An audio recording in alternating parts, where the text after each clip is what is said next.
Graça e paz, meus irmãos, tudo bem? Passando por aqui para deixar uma devocional para você.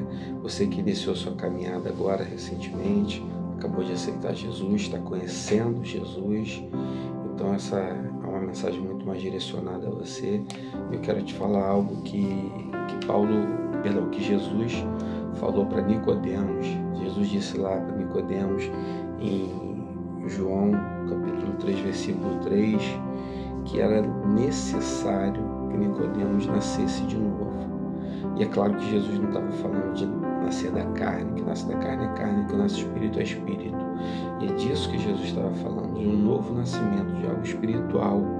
Jesus estava mostrando para ele que, apesar dele ter muito conhecimento, ser mestre e ter vivido ensinando, vamos dizer, a lei, né, vivendo ali debaixo da lei, ele precisava de algo novo. Aquilo já não era mais necessário. Jesus veio na plenitude do tempo para mudar isso. E eu acho interessante também o que Paulo vai falar para os Romanos o seguinte, Romanos capítulo 8, versículos 1 e 2.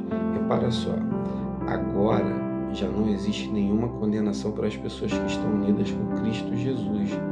Cara, esse é um benefício enorme se você olha para a lei, porque a lei, ela tinha o papel de condenar. A lei, ela vinha para acusar, ela não regenerava, não dava uma nova chance. Muitas das vezes, por exemplo, a gente vê na Bíblia que o que dizia a lei para uma adúltera, para um adúltero, para alguém que pecava, tinha algum pecado grave, muitas das vezes essa pessoa, ela era apedrejada, ela morria em praça pública e o povo tinha que matar. Essa era a lei, servia para dizer que estava errado. Talvez de uma forma que hoje nos pareça um pouco violenta, um pouco radical, mas a gente tem que se transportar lá para aquele tempo e entender que naquele tempo as pessoas também eram um pouco matutas, né? Vamos dizer assim. Era mais difícil ter esse conhecimento, esse nível de profundidade ali espiritual, sabe? E hoje muitas das vezes isso se assemelha com o que o mundo vai dizer a meu e a teu respeito. Porque agora você é crente, você não pode isso, você não pode aquilo, você é cheio do não pode. Na verdade, a gente pode sim, só que a gente escolhe ser agradável a Deus. Essa é a diferença. A gente pode tudo, a gente tem liberdade, né? No entanto, a gente se sente por temor, movido por temor a não pecar contra o Senhor. Essa é que é a verdade. E aí no versículo 2, Paulo vai dizer assim: pois a lei do Espírito de Deus, que nos trouxe vida por estarmos unidos com Cristo Jesus, livrou você da lei do pecado e da morte. Quer dizer, uma nova lei aí, porque a Bíblia diz que o salário do pecado é a morte. O sujeito que vive em pecado, sinto dizer, vai passar um longo tempo, vai passar a eternidade sofrendo. E é óbvio que essa morte que Paulo está falando aqui já não é mais a morte carnal, é a morte espiritual. É a morte onde a pessoa vai estar distante de Deus, né? Quando Jesus foi crucificado, ele experimentou ali a ausência de Deus, tanto que ele falou: Deus meu, por que me abandonaste? Não há vida se não estiver perto de Deus. Então é disso que Paulo está falando. Vai haver um distanciamento de Deus, e veio naquele mesmo momento que veio trevas, né? Veio uma escuridão ali. Isso é o que vai ser experimentado por quem viver em pecado, por quem não se arrepender, por quem não aceitar a Jesus Cristo. E a lei do Espírito de Deus, eu acho interessante que Paulo está falando ali, na verdade, é da graça, né? Hoje que nós vivemos na dispensação da graça, no tempo da graça, no tempo de Cristo, né? E o que é a graça?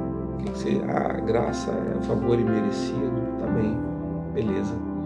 Mas será que é só isso que a graça representa pra gente? Um favor não merecido? A graça, ela é um pouco mais do que isso. Assim, se a gente parar para analisar de forma profunda, a gente vai entender que a graça, ela é uma possibilidade que a gente tem de continuar, porque a gente está num processo. Você está num processo, acabou de aceitar Jesus, e eu também não saí desse processo. A cada dia a gente está evoluindo um pouquinho. Repara só, de vez em quando a gente escorrega, peca, ou fala grosso, ou fere alguém com palavras, ou toma uma atitude que não é agradável a Deus. A gente pecou, e aí vem a graça, que é o que? A nossa possibilidade de se arrepender, pedir perdão e continuar dali em diante.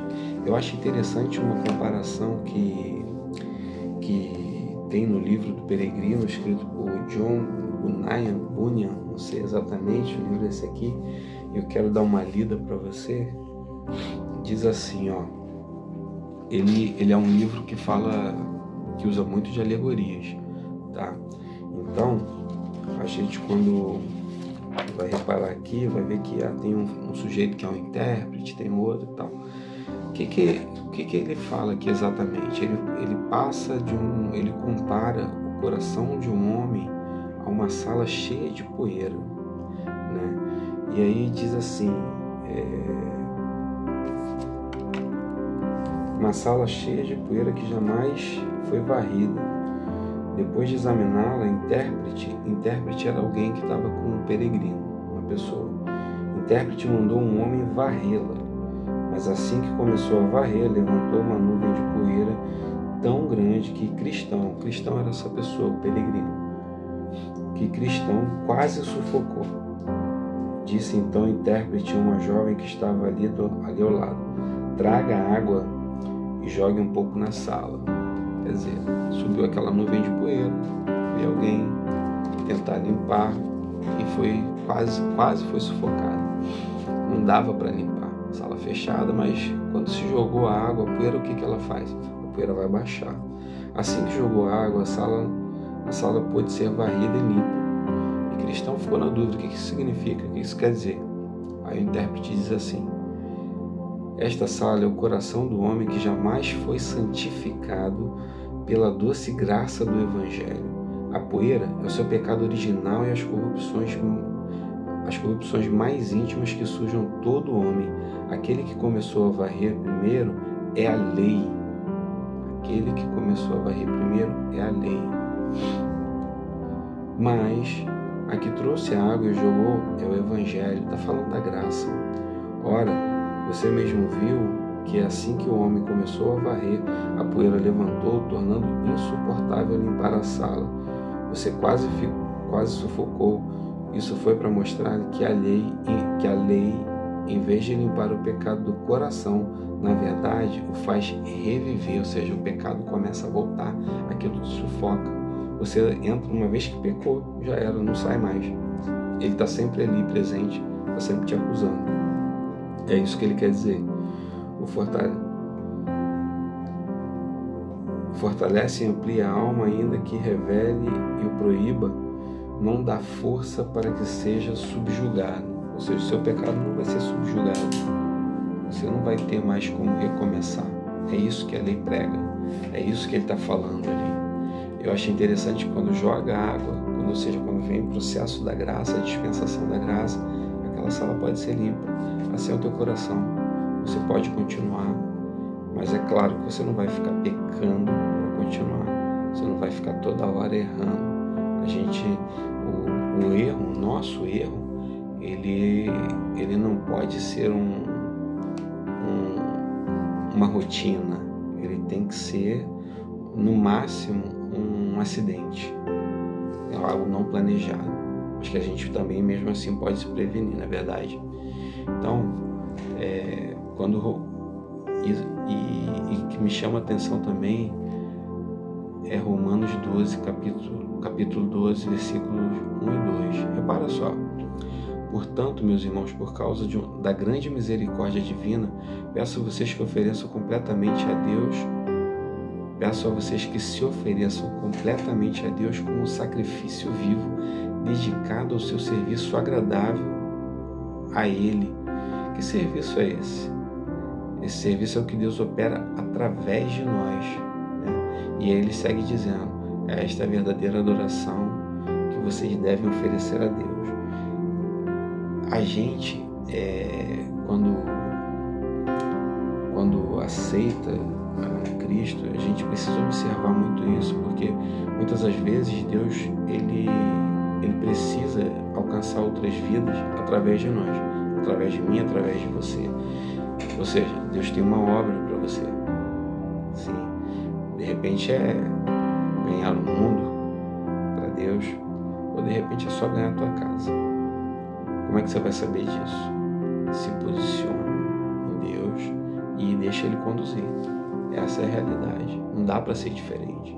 O versículo 2 vai dizer assim: não vivam como vivem as pessoas deste mundo, mas deixem que Deus os transforme por meio de uma completa mudança da mente de vocês.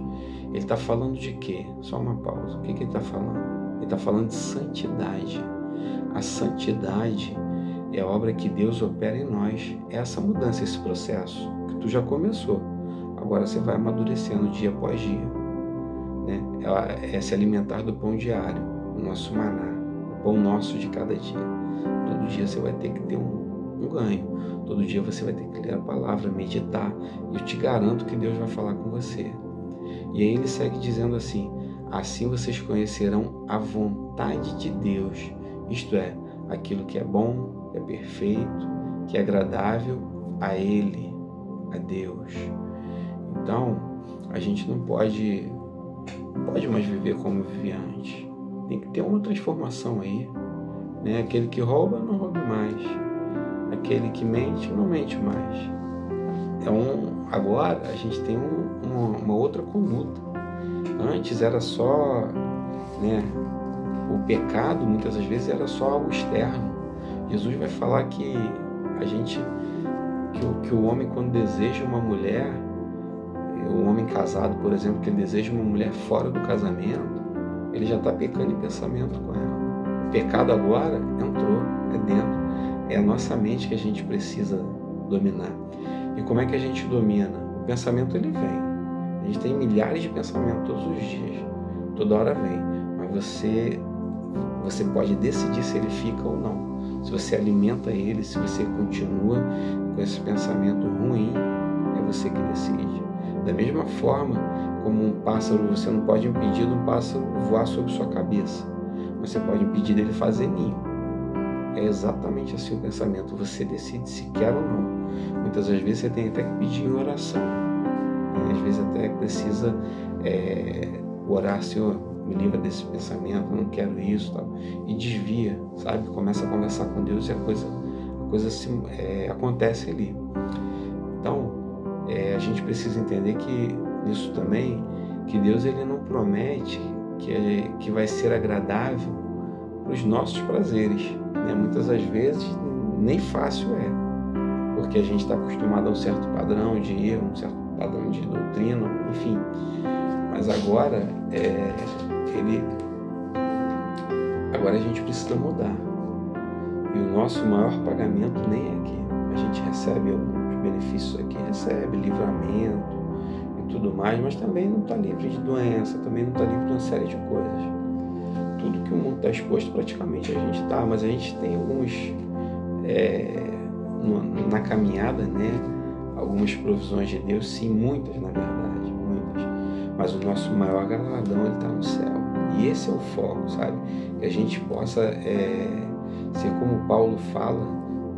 Paulo ressalta a importância da gente persistir na vontade de alcançar o melhor do Evangelho, que é estar um dia lá junto com Cristo na glória. E aí ele lá em 1 Coríntios 9, 25, 26, ele faz uma comparação muito legal com um atleta, né? Todo atleta que está treinado aguenta exercícios duros, porque quer receber uma coroa de folhas de louro.